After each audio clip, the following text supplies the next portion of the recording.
Hello, good morning, welcome back তোমাদেরকে আরও একবার ম্যাডি দ্য গোল্ডেন চ্যানেলে। আজকের ব্লগটা একটু অন্যরকম। আজকে আমি ভিজিট করব আশারি, চেষ্টা করব আশারি থেকে কিছু ক্লিপ তুলে আনার জন্য। যারা তোমরা আশারি চেনো না, আশারি হচ্ছে কলকাতাতে মুকুন্দপুরে একটা অ্যানিমাল এনজিও। সেখানে আমরা অফিস থেকে একটা অ্যাক্টিভিটি করছি, সেখানে আমরা ভিজিট করব। তো আজকের ব্লগটা আমি শুরু করছি। যা যা পসিবল হবে তোমাদের সঙ্গে ডেফিনেটলি এই ব্লগে শেয়ার করব।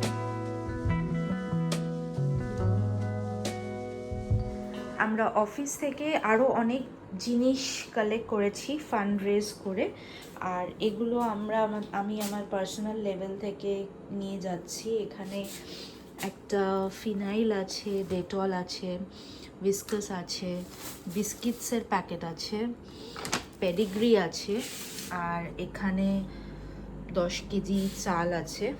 তো এগুলো আমি আজকে নিয়ে যাব। আমি বেরোবো আর কিছুক্ষণের মধ্যে আমার আরও কিছু কালিগসরা আসবে। আশারির ব্যাপারে যতটা পসিবল হবে আমি আমার ব্লগে দেখাবো। আর তোমরাও যদি এরকম কোনো এনজিও বা কিছুতে ভিজিট করো সেটা শেয়ার করতে পারো। আশারিতে চাইলে ভিজিট করতে পারো। আশারি কন্ট্যাক্ট ডিটেলস আমার ক্যাপশনে আর ডিসক্রিপশন বক্সে আমি দিয়ে দেবো। এখানে প্রচুর অবলা বাচ্চারা রয়েছে যাদের জন্য তোমরা কিছু চাইলে করতে পারো। এখন ঘড়িতে হচ্ছে সময় প্রায় 3টে বাজে। আমরা অফিস থেকে বেশ কিছু জন চলে এসেছি আশারিতে।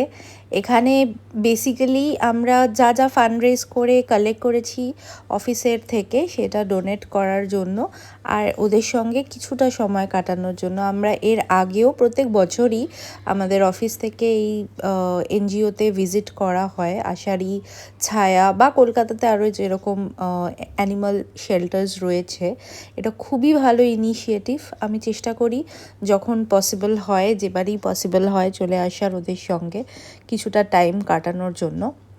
এইবারেও আমরা ওরকম 6-7 জন মতো এসেছিলাম। এইটা হচ্ছে আশারির লোকেশন হচ্ছে তোমাদের একদম মুকুন্দপুর বাস স্ট্যান্ডের গায়েই তোমরা পেয়ে যাবে। গুগল ম্যাপসের লোকেশন দিলেই, আশারি মেন গেট দিলেই তোমরা এখানে পেয়ে যাবে।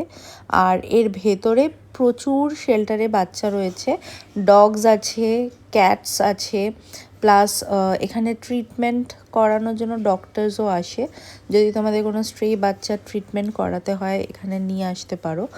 আর সাথে তোমরা এখানে অ্যাডমিশনও করিয়ে তারপরে ট্রিটমেন্ট করাতে পারো। কিছু চার্জেস ওনারা নেয়, সেটা তোমরা ডাইরেক্ট কথা বলে নিতে পারো। আমি একটা কন্ট্যাক্ট নাম্বার এখানে তোমাদেরকে ডেসক্রিপশন বক্সে দিয়ে দেবো। অনেক সময় আমাদের স্ট্রে বাচ্চাদের জন্য হেল্প দরকার হয়, তখন ওনারা যথেষ্টই হেল্প করে। স্পেস অনুযায়ী অনেকটা হলেও বাচ্চার সংখ্যা যেহেতু অনেক আর দিন দিন বাড়ছেই, কাজেই সবসময়ই কম পড়ে। আর ফান্ডিংও এরকম ক্রাউড ফান্ডিং করে, বিকজ গভর্নমেন্ট থেকে সেভাবে খুব একটা পাওয়া হয় না। হ্যাঁ, এই জমিটা হয়তো অনেকটা কমে দেওয়া আছে, কিন্তু বাদবাকি পুরো জিনিসটাই এরকম ডিফারেন্ট অর্গানাইজেশন থেকে হেল্প করা হয়। প্রিভিয়াসলি আমি যতদূর জানি এটা মেনকা গান্ধী ফাউন্ডেশনের ছিল, তবে এখন মেনকা গান্ধী ফাউন্ডেশনে আছে কি না সেটা আমি সঠিক বলতে পারবো না। এইখানটায় দেখো এরকম কেজ করে করে যাদের ট্রিটমেন্ট চলছে তাদেরকে এইভাবে রাখা হয়।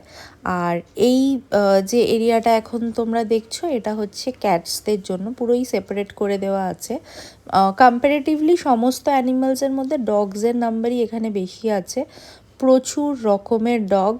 মন খারাপই লাগে মাঝে মাঝে যে কারুর পা নেই, কারুর খুবই মেজর কিছু ইনফেকশন, পার্ভো ডিজিজ, অনেক রকমের ডিজিজ, সেই রকম সব বাচ্চাগুলো এখানে আছে।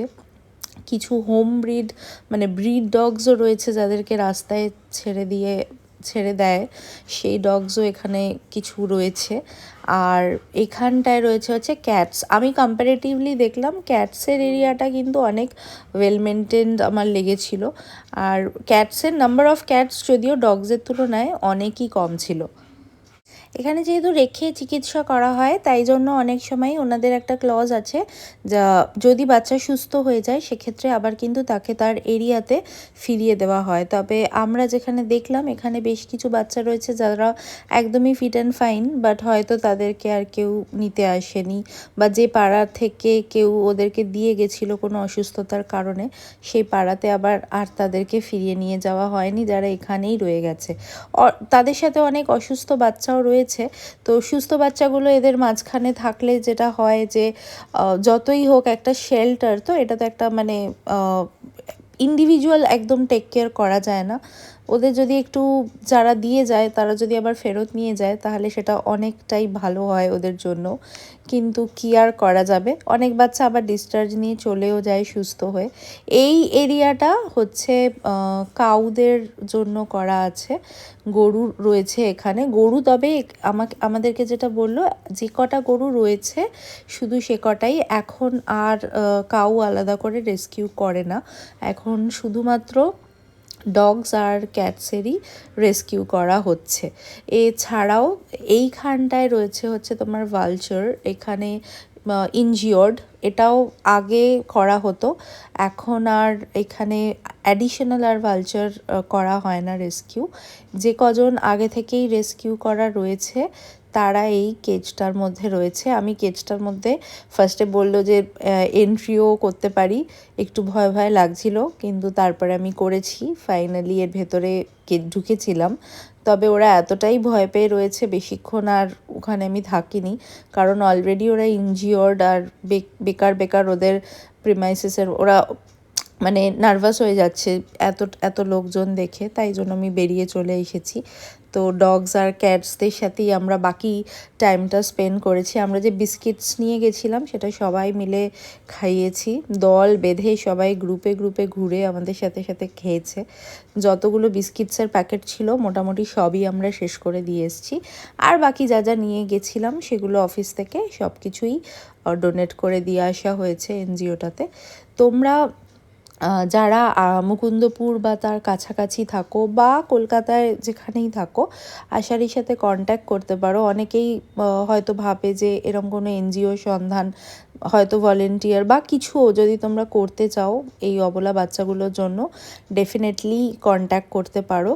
আমি কন্ট্যাক্ট নাম্বার যেটা আমার কাছে রয়েছে আমি দিয়ে দেব, যোগাযোগ করে নিও। তোমাদের অফিসের কোনো যদি ইভেন্ট থাকে যেটা তোমরা করতে চাও, বা তোমার বাড়ির চারপেও বাচ্চাদের কোনো বার্থডে বা কিছু সেলিব্রেট করতে চাও, এদেরকে খাবার খাইয়ে একবেলার, সেটাও স্পন্সর করতে পারো।